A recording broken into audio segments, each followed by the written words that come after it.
gentlemen, thank you so much for joining me on yet another video. I am starting a series of clutter-free closet.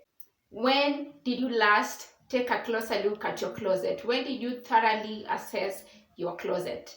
Did you like what you saw? Did you love what is in your closet? I want you to come along with me on this journey.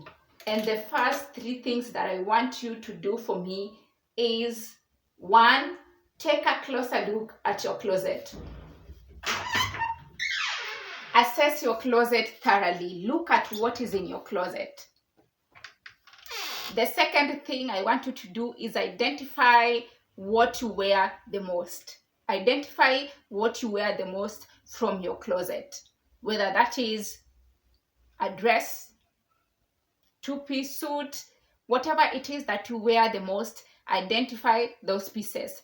The third thing that I want you to do for me is identify what you can let go of. What can you let go of from your closet by just looking at your closet? Do not declutter anything yet. Just go into your closet and just look at it. Let your eyes run through your clothes, your shoes, your handbags, your accessories, and from that looking at it, identify what you wear the most, what you can let go of.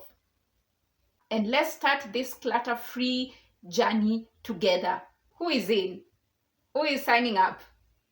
I am signing up and I am going through this journey with you guys. Let me know in the comment section if you are signing up, if you are coming along. Hashtag declutter challenge with Andy Brand, hashtag minimal living, hashtag clutter free closet. Come along and let's start the journey together. Thank you so much for watching. I will catch you on the next challenge. Look out for it this very week.